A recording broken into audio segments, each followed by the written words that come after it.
The rain hammered against the floor-to-ceiling windows of Marcus Blackwood's penthouse office, each droplet creating intricate patterns that reflected the city lights below.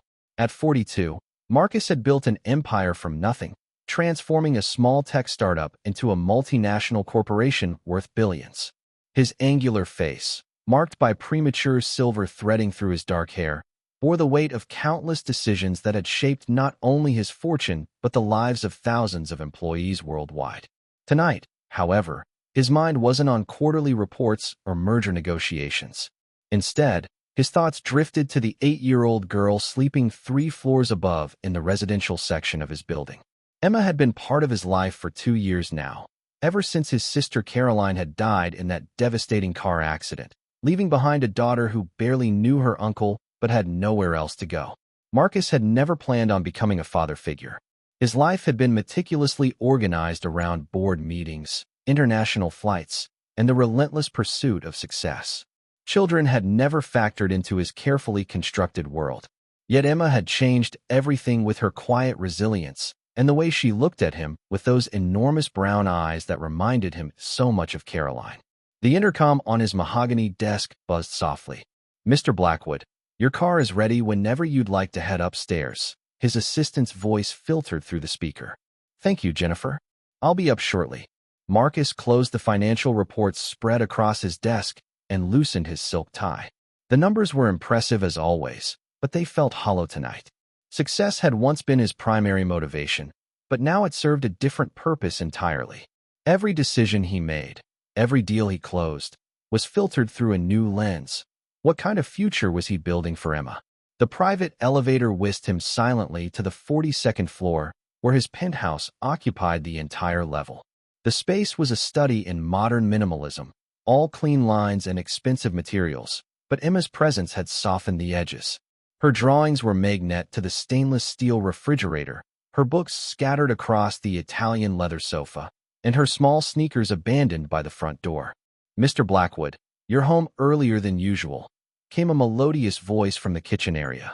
Sofia Martinez emerged with a warm smile, her dark hair pulled back in a neat ponytail, wearing the casual but professional attire she favored during her evening shifts.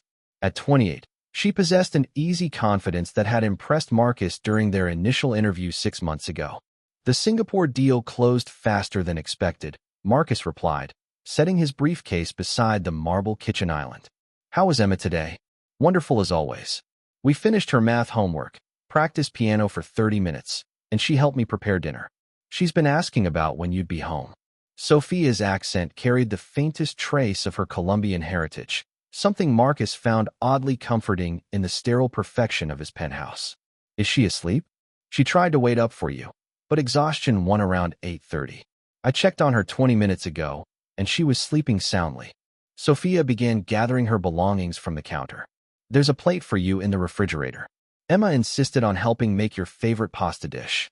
Marcus felt the familiar tug of guilt that accompanied most evenings.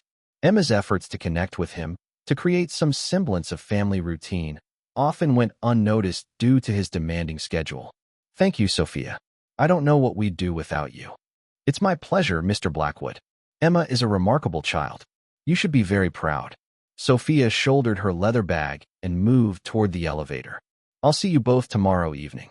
After Sophia left, Marcus made his way through the dimly lit hallway toward Emma's room.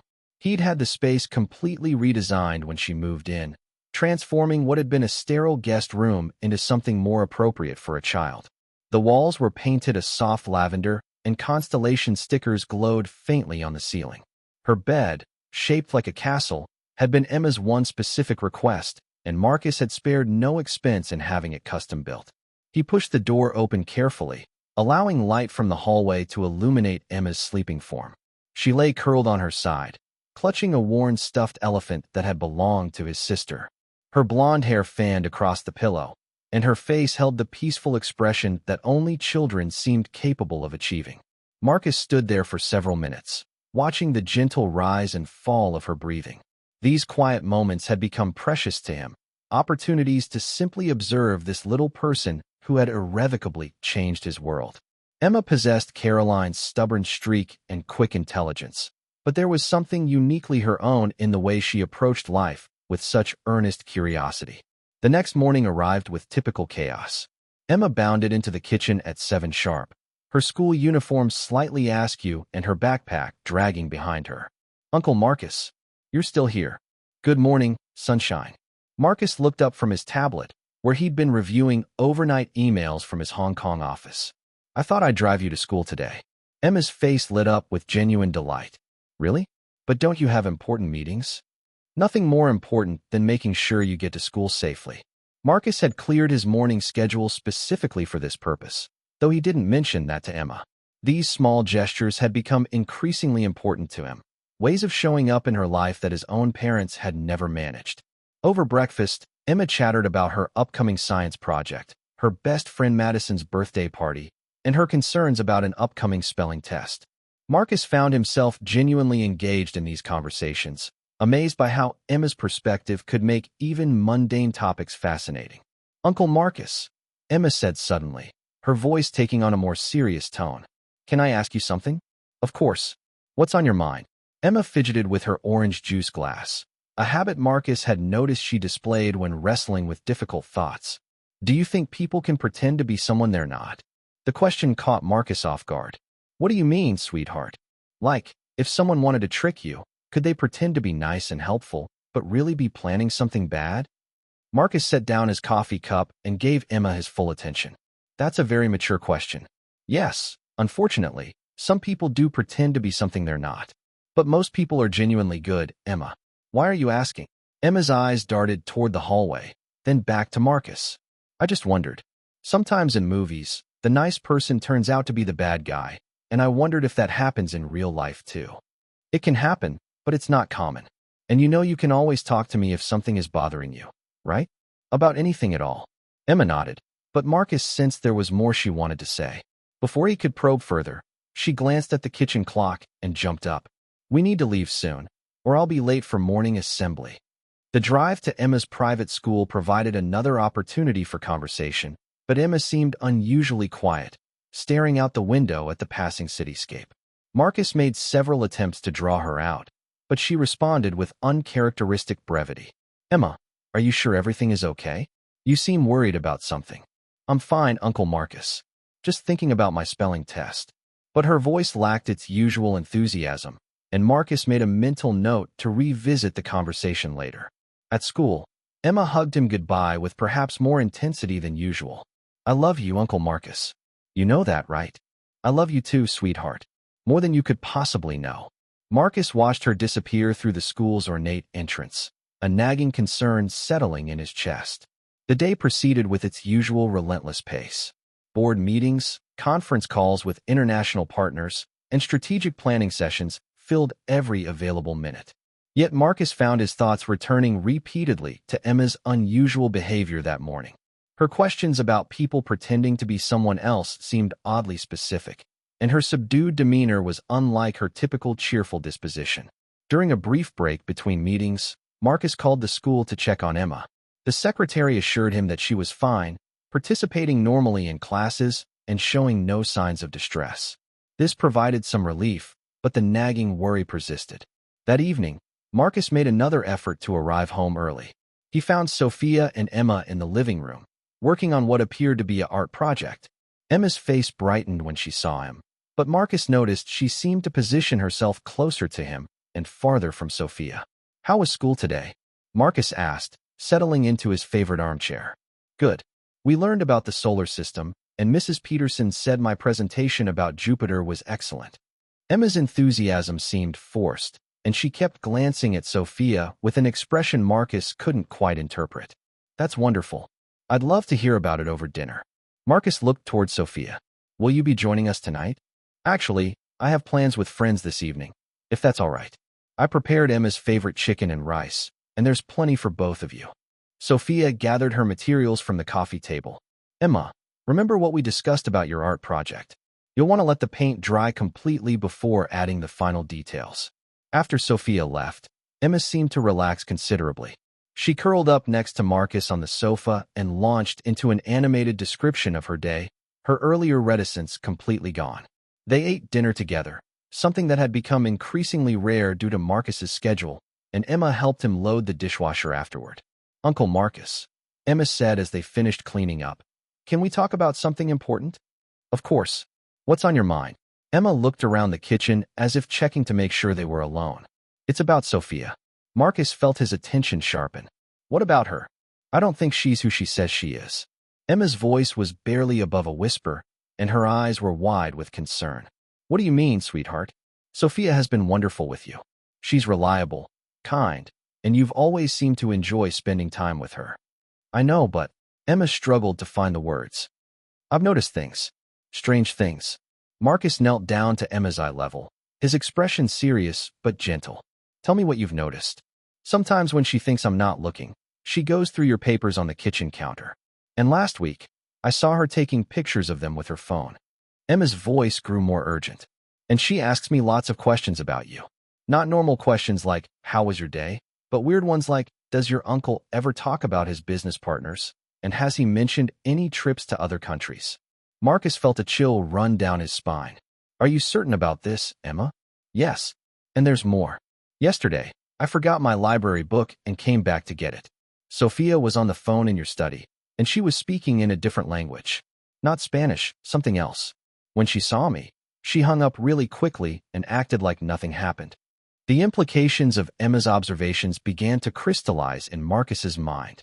As someone who had built his fortune in a highly competitive industry, he was well aware that corporate espionage was a real threat.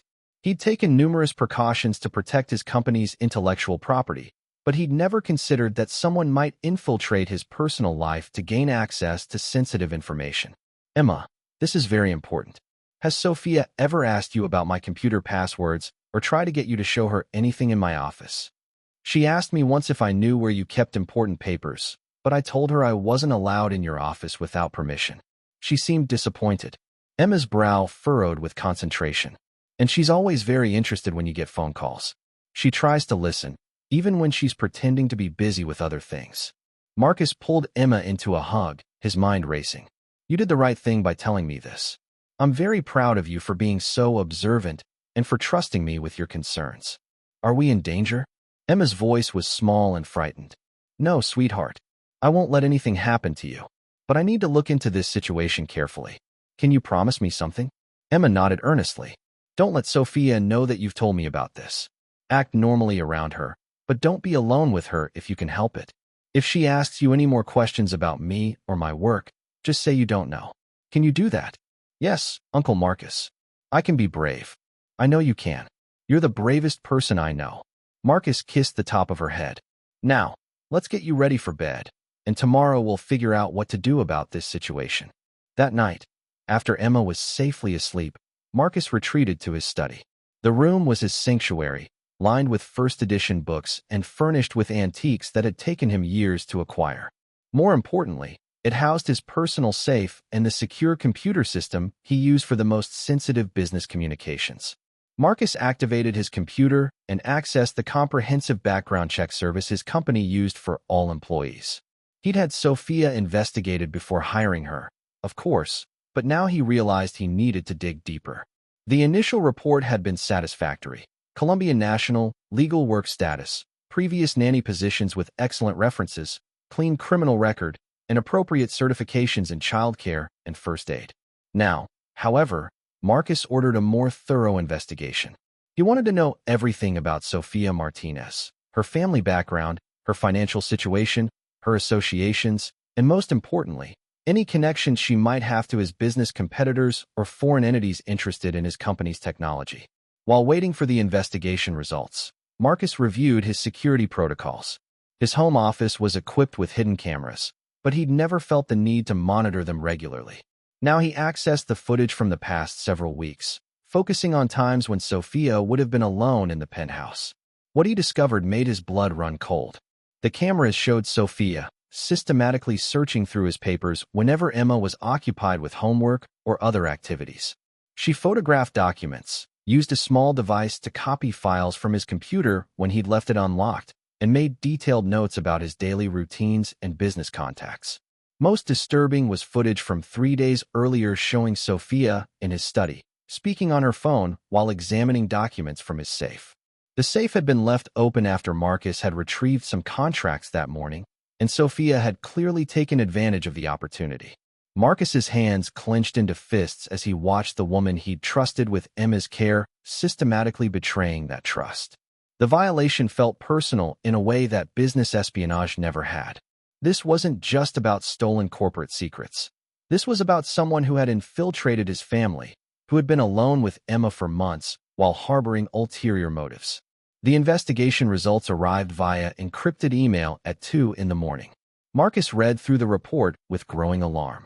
Sofia Martinez was indeed a real person, but the woman working as Emma's nanny was not her. The real Sofia Martinez was currently living in Bogotá, Colombia, working as a teacher and completely unaware that her identity had been stolen. The woman in Marcus's employ was actually Elena Volkov, a Russian national with connections to industrial espionage networks. Her previous nanny positions had all been with executives of major corporations, and in each case, sensitive information had been leaked shortly after her employment ended. Marcus immediately contacted his head of security, a former FBI agent named David Chun, who handled all sensitive matters for the company. Despite the late hour, David answered on the first ring. "David, I need you at my penthouse immediately. We have a situation." "On my way, sir." "Should I bring backup?" "Yes, but keep it discreet." "And David, this involves Emma's safety." "Understood. I'll be there in 20 minutes." Marcus spent the time until David's arrival reviewing the security footage and planning his next moves. His first priority was Emma's safety, but he also needed to determine what information Elena had already transmitted and to whom. The potential damage to his company could be catastrophic if she'd gained access to their latest technological developments or upcoming merger plans. David arrived with 2 other security specialists, all dressed in civilian clothes to avoid attracting attention. Marcus briefed them on the situation, showing them the surveillance footage and investigation results. "We need to handle this carefully," David said after reviewing the evidence. "If we move too quickly, we might not learn who she's working for or what information she's already passed along. But given that she has access to your niece, we can't wait too long either." "My primary concern is Emma's safety," Marcus stated firmly. "Everything else is secondary." "Understood. I recommend we set up additional surveillance and try to catch her in the act of transmitting information. If we can identify her contacts, we can potentially roll up the entire network." Marcus nodded, but his thoughts were primarily focused on Emma. The idea that she'd been alone with someone who was essentially a spy, someone whose true intentions were unknown, made him feel sick. Emma's safety had been compromised for months, and he'd been completely unaware. "There's something else," Marcus said. "Emma figured this out on her own. She noticed Elena's suspicious behavior and reported it to me. An 8-year-old child was more observant than our security protocols." David looked impressed. "Smart kid. That probably saved you from much worse damage. I want Elena arrested, but not until we know Emma is completely safe. And I want to know everything about who she's working for and what they're planning." The next morning, Marcus struggled to maintain his normal routine. He had breakfast with Emma as usual, but found it difficult to concentrate on her chatter about school activities. Emma, for her part, seemed to sense the tension and kept looking at him with concern. "Uncle Marcus, are you okay? You seem worried about something." "I'm fine, sweetheart. Just thinking about some work issues." Marcus forced a smile. "Remember what we talked about last night?" Emma nodded solemnly. "I remember. I'll be careful. Good girl." "And Emma, if anything feels wrong today, anything at all, I want you to call me immediately." "Promise." "I promise." Marcus drove Emma to school himself again, using the time to explain some basic safety precautions without frightening her unnecessarily. He emphasized that she should never go anywhere with Sophia alone, should always stay in public areas of the penthouse when Sophia was there, and should call him if anything seemed unusual. At his office, Marcus found it nearly impossible to focus on business. Every few minutes, he checked his phone for messages and fought the urge to call Emma's school. David had positioned surveillance teams around the building and was monitoring all of Elena's communications, but Marcus felt helpless waiting for developments. Around noon, David called with an update. "We've identified at least 3 different numbers Elena has been calling regularly. 2 trace back to known industrial espionage networks, and we're still working on the 3rd. She's definitely not working alone." What about the information she's already stolen? Based on what we can see from the security footage, she's had access to quite a bit. Your merger documents, technology specifications, financial reports, and personal information about your business associates. The good news is that most of your truly sensitive material is stored in systems she couldn't access from your home office. Most of it. Well, she did have access whenever you left your computer unlocked, and there were a few occasions where she could have copied files. We're doing a forensic analysis now to determine exactly what she might have taken. Marcus felt a surge of anger at his own carelessness. His focus on building a relationship with Emma had led him to relax security measures that should have been inviolate. Sir, there's something else. We intercepted a phone call this morning. Elena is planning to leave the country soon. Tonight, actually. Tonight. Marcus's blood ran cold. What about Emma? We don't know. The conversation was brief and mostly in code. But the timing suggests they might be planning something. Marcus was already reaching for his jacket. I'm going home. Sir, I'd recommend against that. If you change your routine suddenly, it might tip her off that we're onto her. Let us handle this. David, that woman is alone with my niece right now. I'm not taking any chances. Marcus left his office despite David's protests, his mind racing with worst-case scenarios. If Elena was planning to leave the country, would she try to take Emma with her? Was Emma in immediate physical danger? The questions tormented him during the endless elevator ride down to the parking garage. The drive home seemed to take forever, despite Marcus's disregard for speed limits. He called Emma's school and was relieved to learn that she was still there, safe in her afternoon classes. At least he knew where she was for the next few hours. Marcus used his private elevator to reach the penthouse, his heart pounding as the floors ticked by. The apartment was quiet when he entered, with no sign of Elena. He quickly checked his study and found evidence that she'd been there recently. Papers slightly out of place, his computer still warm despite being supposedly turned off. His phone buzzed with a text from David. Subject returning to building. ETA 5 minutes. Marcus positioned himself in the living room where he could observe Elena's behavior without seeming suspicious.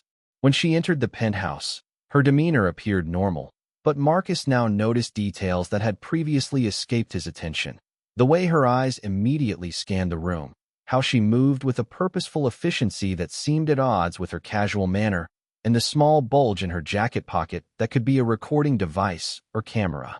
Mr. Blackwood, you're home early again, Elena said with her usual warm smile. Is everything all right? Just a light day at the office. I thought I'd spend some time with Emma when she gets home from school. Marcus kept his voice neutral, but he was studying Elena's every reaction. That's wonderful. She'll be so pleased. I was just about to start preparing her afternoon snack.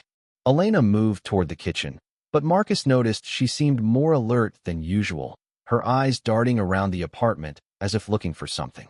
Actually, Elena, I've been meaning to ask you about something. Marcus followed her into the kitchen, positioning himself between her and the exit. Emma mentioned that you've been asking her questions about my work. I'm curious about why that would interest you.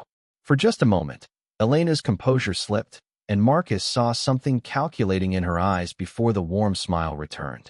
Oh, you know how children are. They love to talk about their families, and I was just showing interest in her life.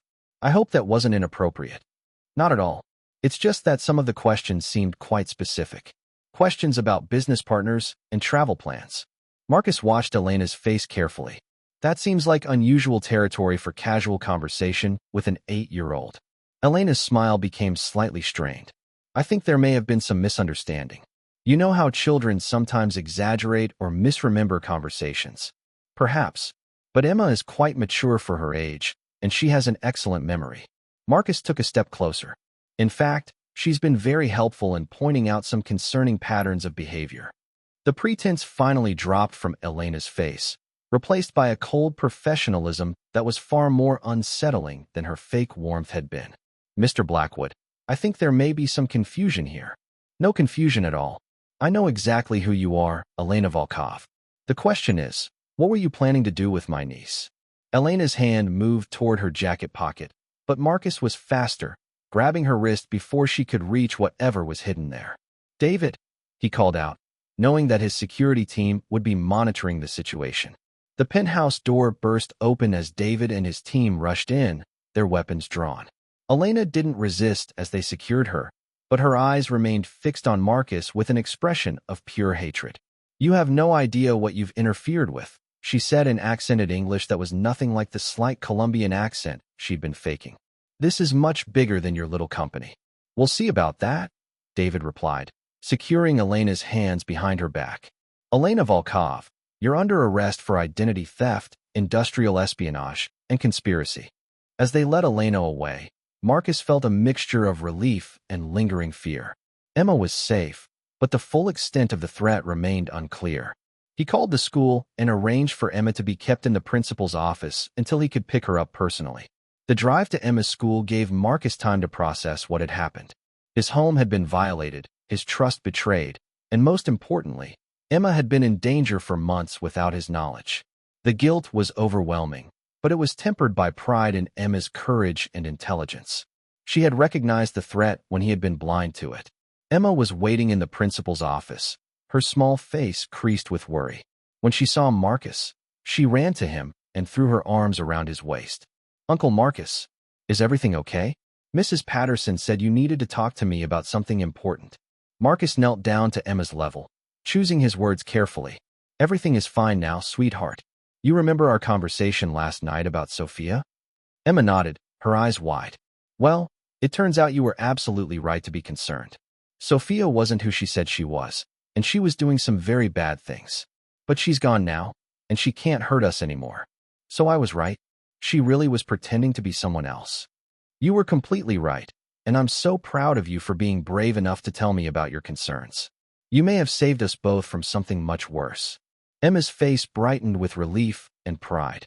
"I was scared you wouldn't believe me. I will always believe you, Emma. Always. And I promise that from now on, I'll be much more careful about who I trust with our safety." They drove home together, Emma chattering excitedly about her day and asking dozens of questions about what would happen next. Marcus answered as honestly as he could while keeping the explanations age-appropriate. He assured her that they were safe, that the bad person was gone, and that he would be spending much more time at home to make sure nothing like this ever happened again. That evening, as they ate dinner together in the penthouse, Marcus reflected on how dramatically his priorities had shifted. The business empire he'd spent decades building suddenly seemed less important than the small girl sitting across from him, carefully cutting her chicken into precise pieces and telling him about her friend Madison's new puppy. "Uncle Marcus," Emma said suddenly, looking up from her plate, "are you going to find a new babysitter?" "Eventually, yes. But I'm going to be much more careful this time. And I'm going to make sure you're involved in the decision. After all, you're the one who figured out that something was wrong." Emma beamed with pride. "I can help interview them. I'll ask them lots of questions to make sure they're really nice and not just pretending." "That's an excellent idea. You clearly have good instincts about people." As they finished dinner and moved to the living room for Emma's evening reading time, Marcus felt a sense of peace he hadn't experienced in months. The immediate danger was over, and the investigation would continue to uncover the full extent of Elena's network and activities. But more importantly, his relationship with Emma had deepened through this crisis. Emma curled up next to him on the sofa with her favorite book, a worn copy of Charlotte's Web that had belonged to his sister. As she read aloud, stumbling occasionally over difficult words, Marcus marveled at her resilience. She had faced a genuinely frightening situation with remarkable courage and maturity. "Uncle Marcus," Emma said, closing the book after finishing a chapter, "I'm glad you believed me about Sophia. Some adults don't listen to kids, even when kids notice important things. You're absolutely right, and I'm sorry it took me so long to realize what was happening. You were trying to tell me something was wrong, and I should have paid closer attention.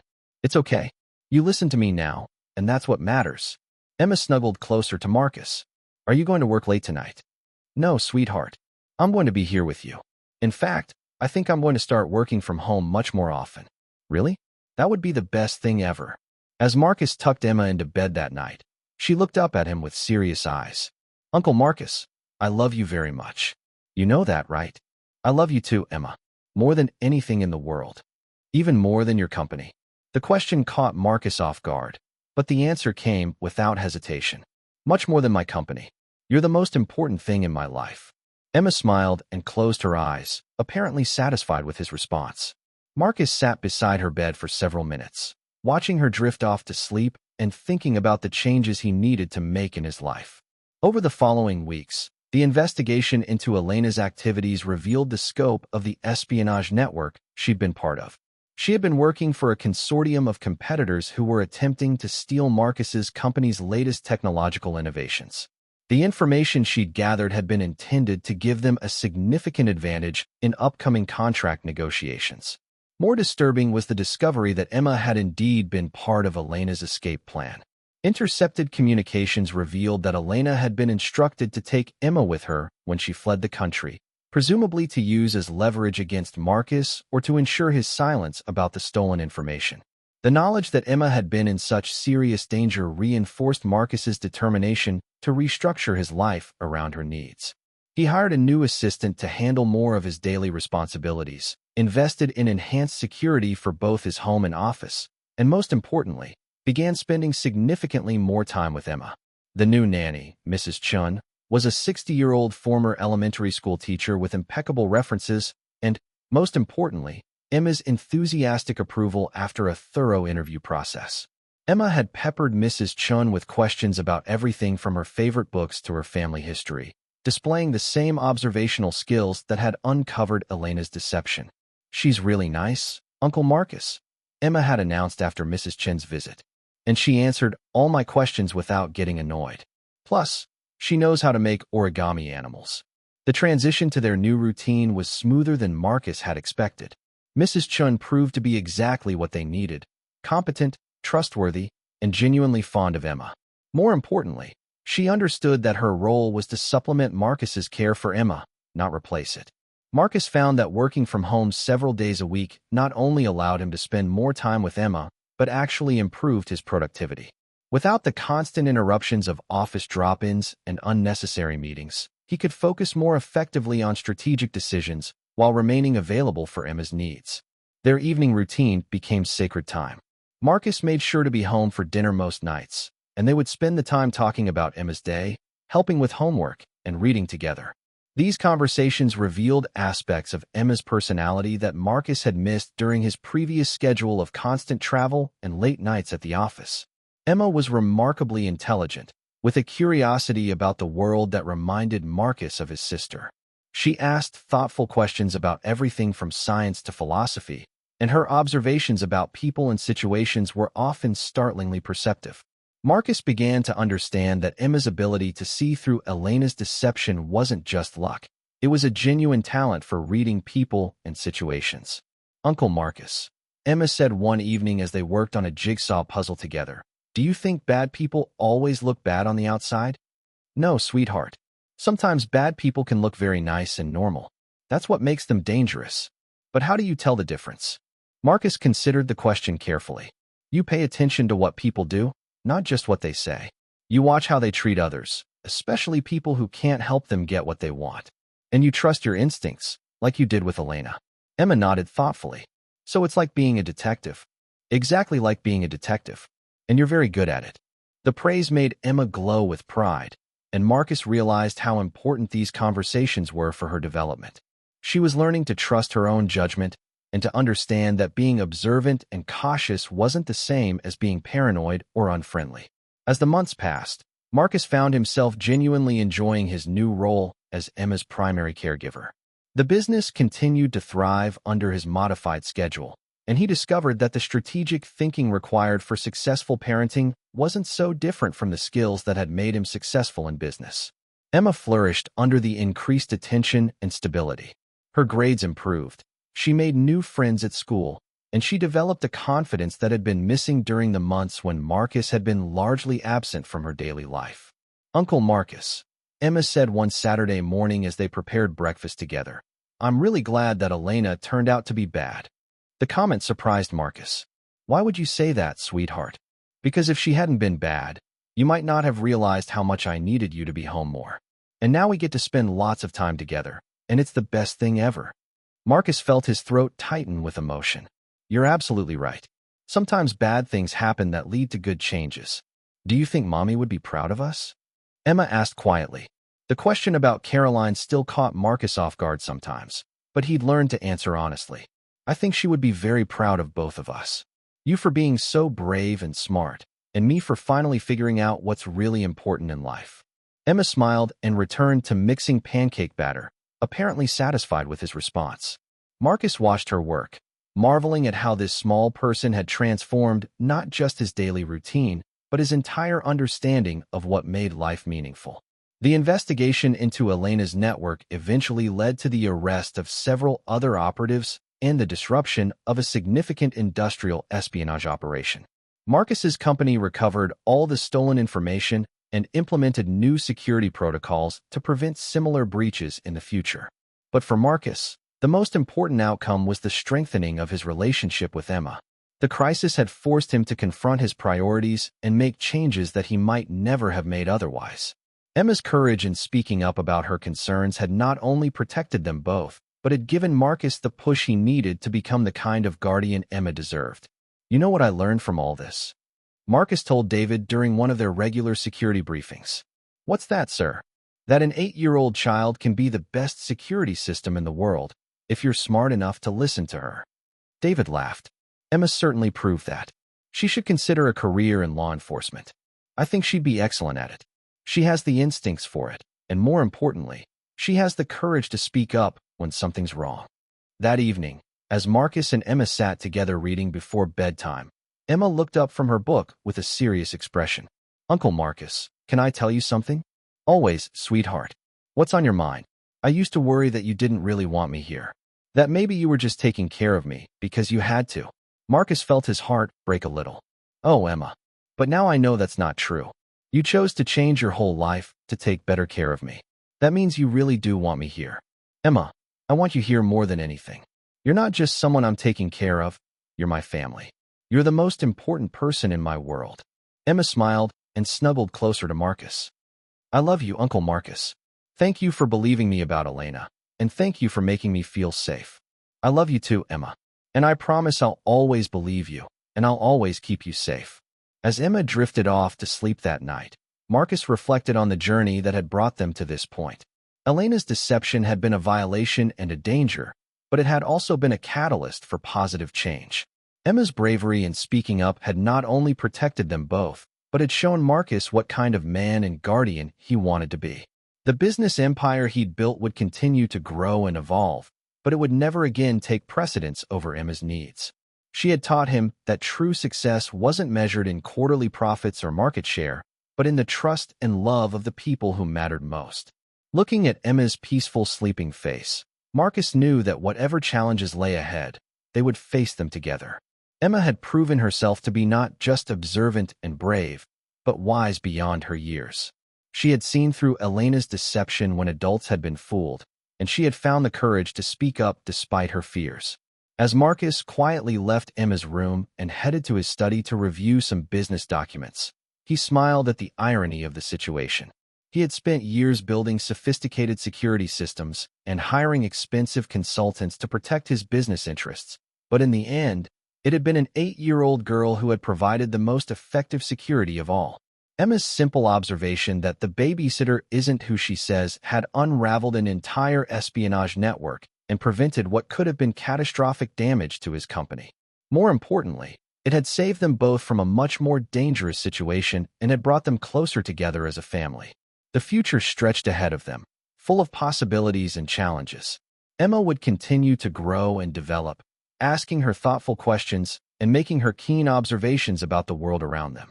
Marcus would be there to guide her, to listen to her concerns, and to learn from her unique perspective on life. In his study, surrounded by the trappings of his business success, Marcus made a final note in his personal journal about the events that had changed their lives. "Today I learned that the most valuable intelligence comes not from sophisticated surveillance systems or expensive consultants, but from the honest observations of someone who loves you enough to speak up when something is wrong. Emma's courage saved us both, and her love has given my life a meaning I never knew I was missing." He closed the journal and looked out at the city lights below, thinking about the 8-year-old girl sleeping safely down the hall.